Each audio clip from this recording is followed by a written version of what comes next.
Hey everyone, it's Ben Hardy here, and in today's we're going to be reviewing the new Nissan Murano. This one's a Platinum. Before we get in this video, I want to give a huge shout out and thank you to the Nissan here in Salt Lake for me some time with this Murano. I'll include a link to their website in the description down below. If you have any questions, just ask for Paul. I'll also include a link to my car buying guide. Let's get into it.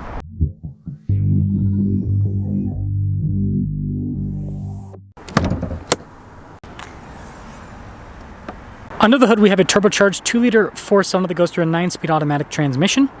Fuel economy is 21 around town and then 27 on the highway, with power outputs being 241 horsepower and then 260 pound-feet of torque. Yes, no more CVT. Before I move forward with this review, I do want to mention if you want to see more videos just like this, then I recommend you subscribe because I post content every single day. So taking a look at the hood, it's raised there on either side, and these new headlights, very spaceship-esque. And then you can see the turn signal indicator down below. And look how that kind of goes into the grille. Got parking sensors here on the front end too. But yeah, this is interesting. Now our turning wheel setup is 255 by 50 by 21 in the front and over in the rear. And you can see here with the wheels blacked out, you got the little silver tips there, mostly closed off, which is again interesting with the design. Also, I just noticed that's painted black at the bottom. Anyways, nice cut there for the fender. More blacked out trim. You've got the blacked out mirror cap and then some chrome trim around the windows. And then looking at the side profile, you can kind of see that it's still Murano-ish, but yeah, it's different. Now this leads us to the key fob where we've got the Nissan logo. We have our lock and unlock function, remote start at the top. And then if we hold this down, this will open up the hatch. And there's quite a bit of storage here in the back. So we've got a cargo cover built in from the factory. And then underneath here, gotta get my finger through the loop, lift up. You got a spare tire as well. But yeah, the Murano is kind of like a Jeep Grand Cherokee in terms of being a two-row SUV with a big trunk. It's power for the closing function. And then this is pretty cool with the taillights. Got that light bar effect. It looks like that's how you open up the hatch, I'm guessing. Yep. I just had to test it out, guys. Bear with me. But yeah, other than that, wait for it to close so you guys can see the rear. That is the exterior of the Murano. Popping into the passenger cabin, we've got a sunshade here for the rear passengers. Soft touch with stitching at the top, down below as well. And then here are the seats. Wow, that's fancy. Got the cross stitching and everything, perforated all down the center. Quickly pop in. Legroom's good. We've got our vents here in the back. You can see we've got USB ports, heated seats as well. And then decent headroom here in the back. And then this leads us up front. We've got more soft touch and stitching down below too. All of our window controls. The mirrors power fold in. Got your memory seats, blind spot monitoring with the mirrors. And then nice stitching, perforated all down the center. All of our adjustments, massage seat function. This is kind of cool. And then you'll notice heated steering wheel. You've got that for the hatch, your heads-up display, lane centering as well, auto hold and parking brake and all of that. Steering wheel, power adjustable.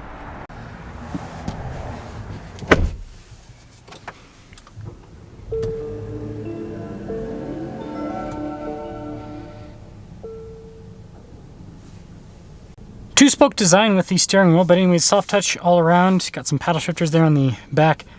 Got adaptive cruise control, your volume controls, controls for the center, voice command controls as well. And just a pretty cool looking design overall. Regular stocks here on the back too. So we've got this digital gauge cluster here in the center, which you can use to scroll through different bits of info on the car. It's cool how like the animation changed there. That's kind of fun. I like it. And then there's also, look at this. I can control this with the steering wheel too. I just have to swap between the gauge cluster and the dial then. Oops, I didn't press it all the way. Ah, there we go, I think. Anyways, you guys get the point. You can control a lot of stuff with this little dial. 360 camera and pretty darn good resolution, especially for what Nissan's had in the past. And then as for the infotainment, well, also pops with the front camera, that's cool. As for the infotainment system, it's quick to respond. You can see with the little tabs that'll pop up. Yes, I understand. Go to this one and see if that will show us. Yeah, look at that. So easy enough to use. And yes, it is all one screen unit. Got a little volume control down below. Murano right there. Dual zone climate. with this, and yeah, it's got the little haptic feedback buttons, which is always unique. Got our little USB ports here, phone charging pad. I almost forgot to mention on the screen the seat controls for the heated and cooled seats. Of course, I pressed it wrong. It's in the screen, so that's all you need to know on that. All of the controls down here for the transmission, drive mode. You got your auto stop start camera, storage, more storage underneath as well. Center console, more storage. Nice stitching and everything. Heads-up display. Nice soft touch trim across the dash. You can see with the vent design. Big glove box. Rear view mirror, and then we've got our panoramic sunroof up top, controls for it right there. So here's a quick look at the Windows sticker. Murano Platinum, 52,905 is the total MSRP on this. And see how it performs. Well, Murano.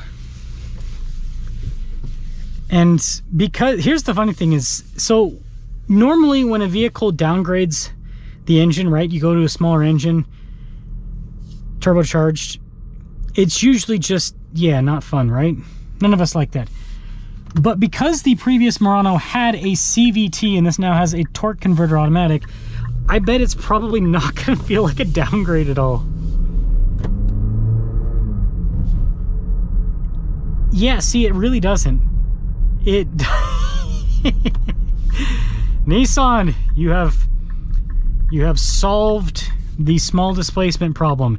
Just sell your car with a CVT and then take away the CVT, but then downgrade the engine, and people won't be able to complain because it'll feel about the same.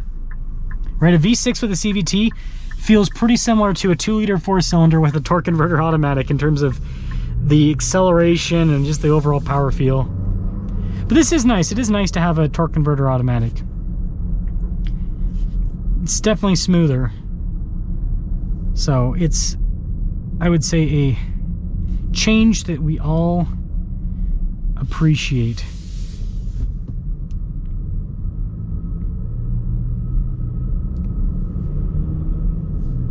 And it is very smooth. Suspension's pretty darn comfortable too. Oh, and I should get a massage right now. We got massaging seats, let's use them. Adjust. Oh no, on. Okay, yeah, no, we're good.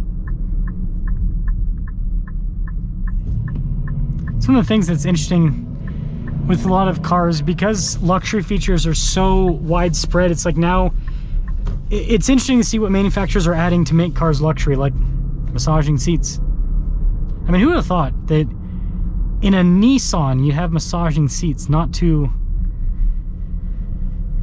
far off. It's just, I don't know, it's interesting. It's kind of loud. It's kind of a noisy massage, a little bit.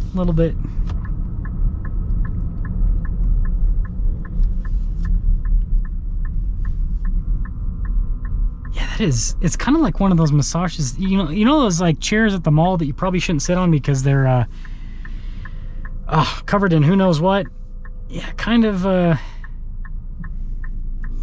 feels like one of those, which I don't think is a bad thing. I definitely don't think is a bad thing.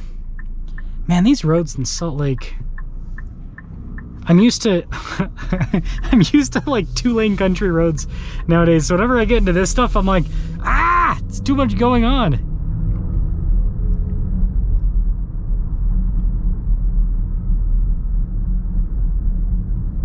It's got enough torque. So what I'd say is, if you have a previous gen Murano and you go to this new one, you're not going to feel disappointed at all, even though it doesn't have a V6 anymore. And it looks cool, and it's got some modern tech, and it's got a modern interior, and yeah, nice material use throughout. Like, they've done a good job with this. So let me know what you guys think about the new Murano. Do you guys think it's an upgrade, downgrade, side grade, right? Whatever grade I want to go with. And what do you guys think about the overall styling? It's kind of like a spaceship in the front. Kind of reminds me of the back. What does the back remind me of?